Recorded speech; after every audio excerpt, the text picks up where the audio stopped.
Welcome to Essentials to Heal Yourself. I'm Loralee Humphreys. So today is part one of a two-part conversation. The next episode will be the second part of this conversation. And what I want to bring to you is looking at why it is so difficult to change.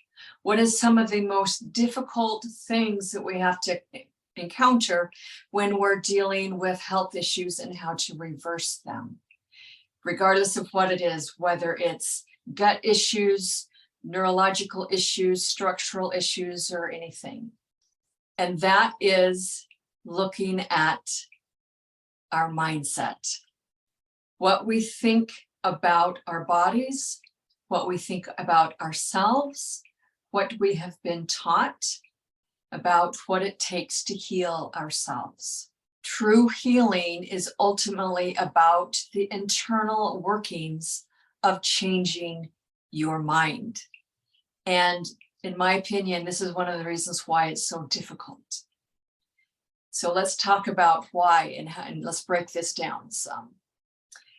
So it's a universal desire that we all experience. We want to have better health, energy, stamina, longevity, prosperity, happiness, all the good things.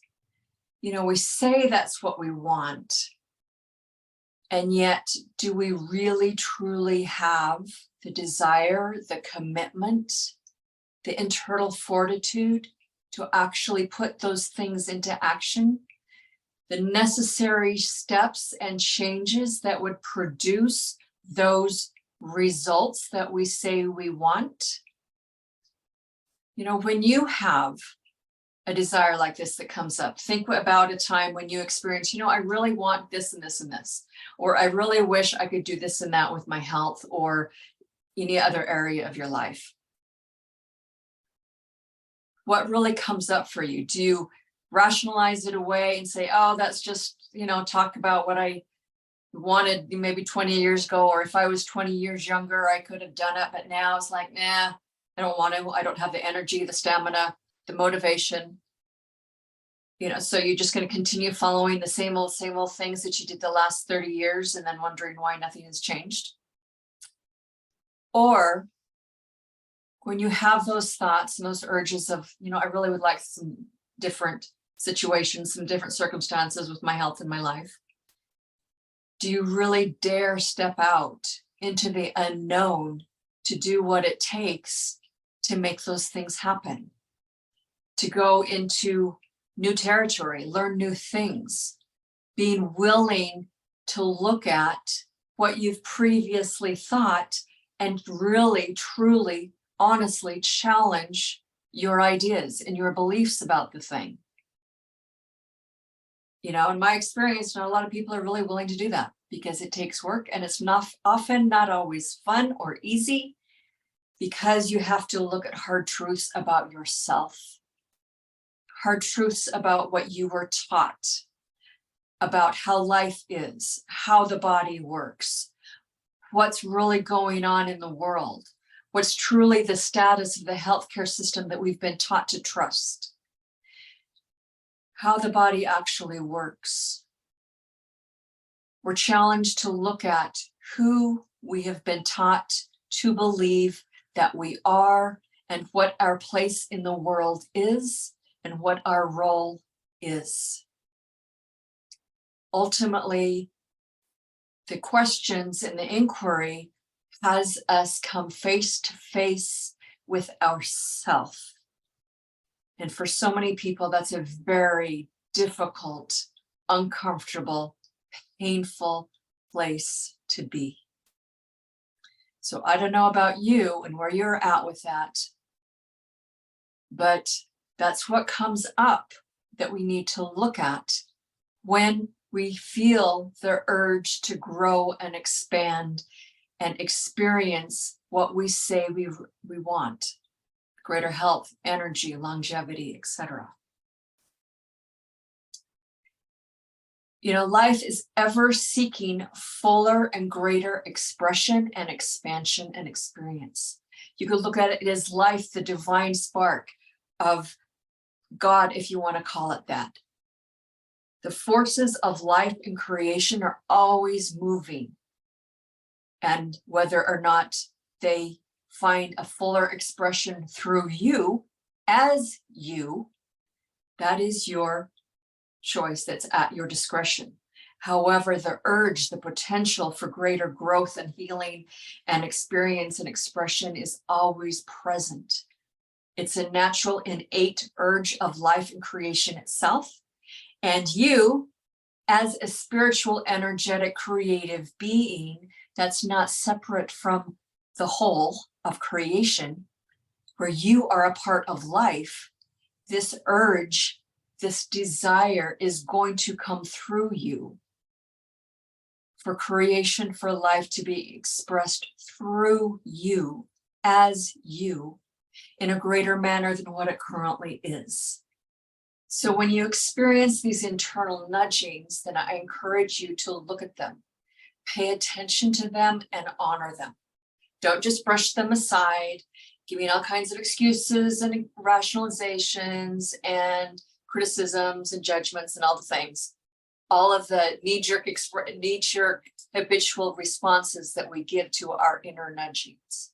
But truly look at them and recognize that that's one way your true, authentic inner self is trying to communicate to you.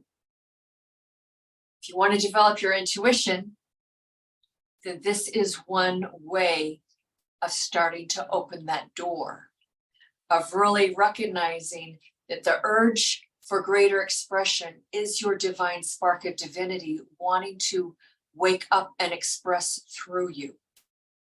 However, what generally happens, when you have this urge, then immediately comes up all of our beliefs, all of our stories and excuses about how we can't, our limitations, our fears, all the social programming that we learned from our parents, from the religion, from the educational system, from the media, from the healthcare system, all of the things in society that says, no, you can't. You have to stay stuck small in this little box where we put you. And this is where you're supposed to live your life. And yet, you've got this contrary voice within you saying, no, I can't do this. I can't live this way. So what are you going to choose? Who are you going to listen to? The outer voice or the inner nudgings of your true essence? That's the question only you can answer. But the invitation's always there. When you're willing to really look at this and look at all your beliefs and your limiting excuses and feelings and emotions in light of this inner urging, what you come to recognize is that all of this internal chatter, all of these internal voices and feelings and emotions that you have, those are really telling you what you carry around within your mind, within your consciousness that you've collected and absorbed over your lifetime. That all of this cumulative chatter and beliefs is what is producing the status and condition of your life and your health right now, today. It's these inner chatterings, the things that you've absorbed and believed, that has produced the situation that you find yourself in right now, that the inner nudgings is saying to you, okay, you've outlived this, that's enough, let's move on, let's explore more. You've gone down this road as long as you can. You've learned what there is to learn. Let's try something more. What else is there in existence? What else is there of a potential for you? So when you look at your body right now in the mirror today, when you consider your state of health or the lack thereof, the health concerns and issues that you want to heal yourself from, when you look at all of this and consider yourself without bias, just looking at yourself in the mirror, realizing that what you are seeing in the state of your body is a direct reflection of all of these thoughts that you have accumulated about yourself. The state of health is a direct reflection of who you believe yourself to be right now, today. The state of your health right now is a direct expression and statement to you and to the rest of the world about how you feel about your body, what you understand about how your body functions, what you understand about what it means to take care of yourself in a holistic, loving manner, what it means to actually heal yourself. And I know this may be something that you've never considered before, that somebody's never said anything to you about it, but I'm telling you, take this to heart and really consider my words here. The state of your health or lack thereof is a direct statement and expression of your beliefs about yourself and who you believe that you are. If you don't like this, then take steps to change it, which is what the conversation is about today. Therefore, it's really important to understand that if you truly want to go forward and make some changes, then you've got to, number one, look at what is. Look at today and really come to terms with, have some honest, hard conversations with, okay, this is who I am. This is what I'm doing. This is how I've taken care of myself, my body, or not. This is how I've mistreated myself. This is how I've eaten, and therefore now I have these gut health problems. This is what is. Got to have that hard conversation, hard truths, and look at yourself in the mirror and say, okay, this is what I've been doing to myself.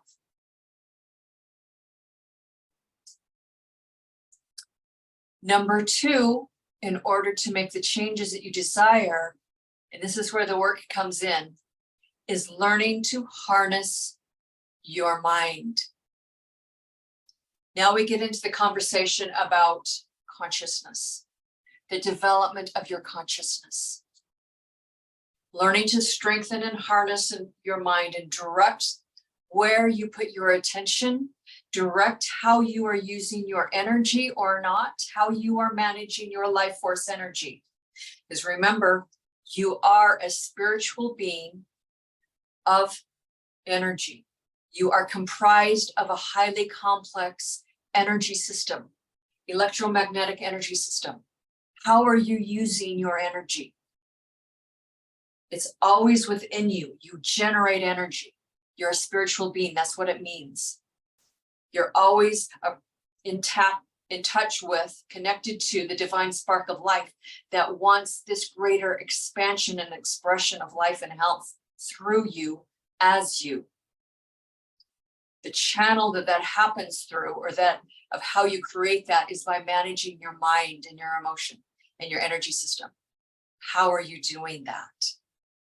So in order to effectuate these changes, the core root of everything is in managing your mind, expanding and developing your consciousness, which means looking at how you have defined yourself, who you have been taught to believe that you are, and learning to change your identity, to change your mind, to look at the beliefs that you've adopted that have kept you small, that have kept you not making wise choices about the care of your body and what you put into your mouth, and learning to drop those and instead replacing them with a higher order of mind, of greater truth about who you are.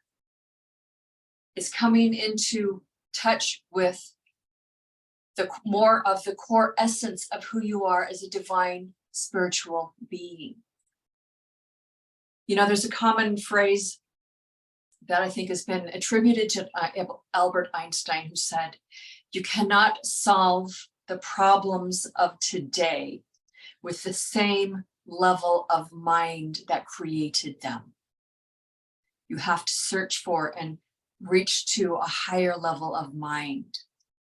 That is why I say, when you look in the mirror and you really look at yourself honestly about the state of your health and how you cared for your body, that is a direct expression, a direct reflection of how you believe yourself to be. It's a direct reflection of who you think you are.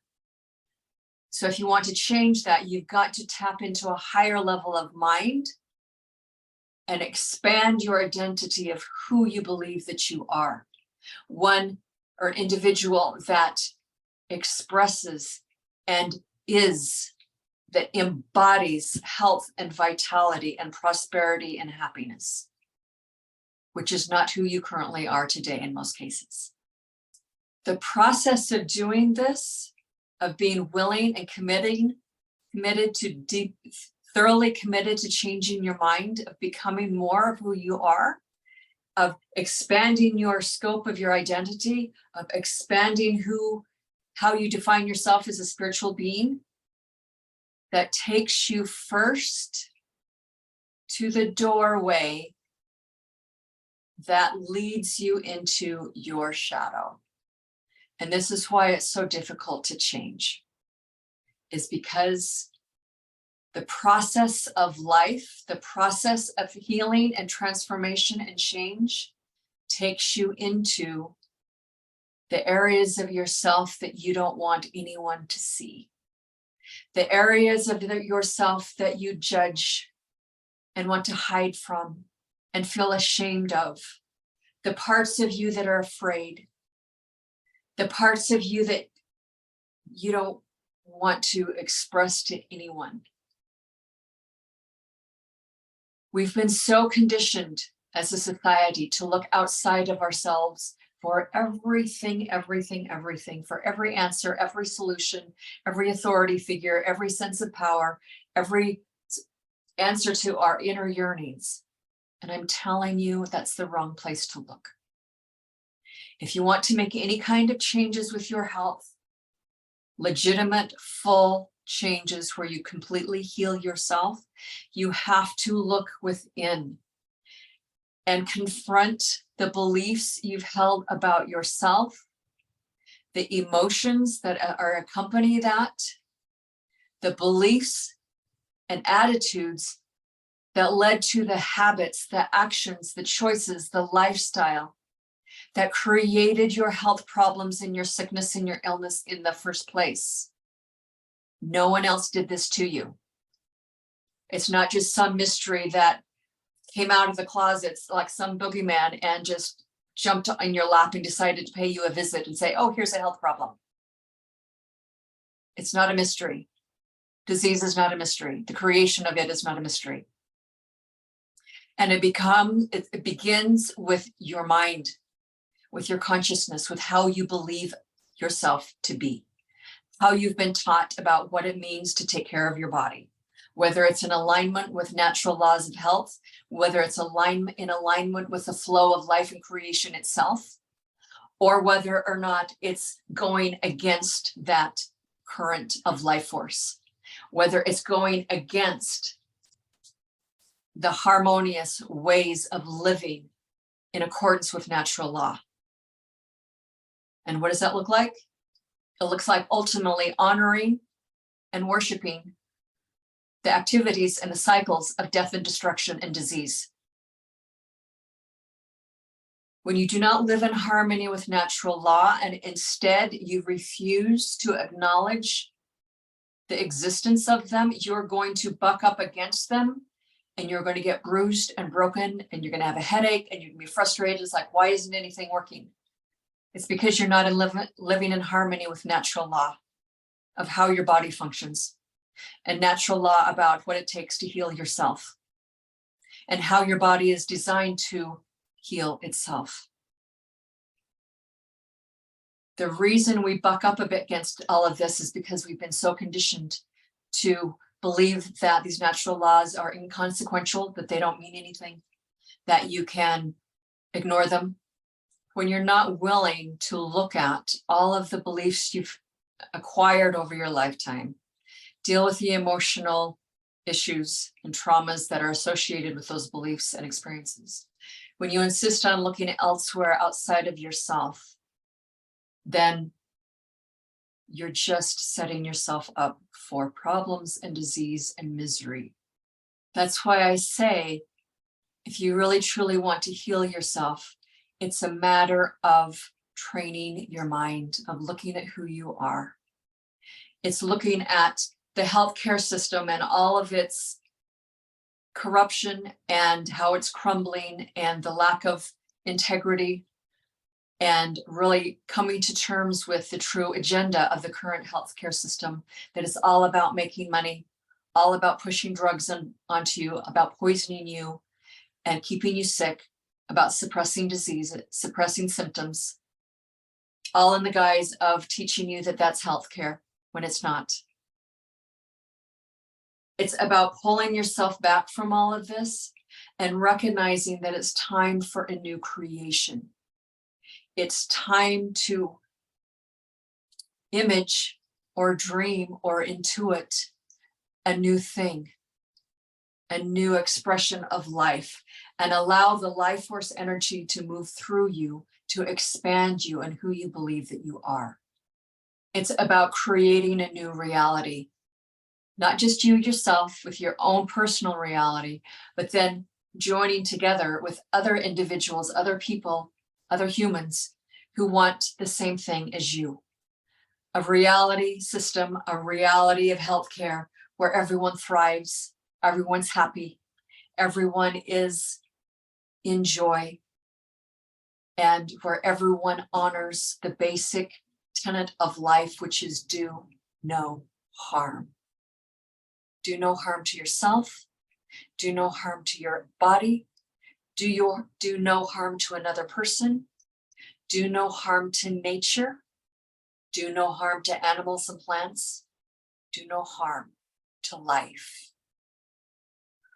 Ultimately, healing yourself is about making this fundamental shift within your consciousness to honor life, the life force that moves through you, to honor you as a spiritual, energetic, creative, sovereign being, to honor you, honor your life. So I hope today's conversation gives you some things to think about in terms of how you view yourself, and to really understand that ultimately it all comes down to consciousness, about harnessing your mind, learning how to direct it in a way that nurtures and honors you, nurtures and honors your life and the life of all others around you. So today's free gift I have for you. You can download it. The link to do so is in the description, below this episode. And that is 7 unconscious beliefs that prevent you from healing. I really encourage you to download that, look through them, take it to heart, and really see how you express these 7 unconscious beliefs, how they are hanging you up and keeping you feeling small and diseased and stuck in your life. So with that, thank you so much for tuning in and for listening to this episode. Please share it with others who you think could benefit from it and who are looking to make a change in their life. Please like this episode, subscribe to my channel. And with that, thanks for tuning in, and I'll talk to you soon. Take care.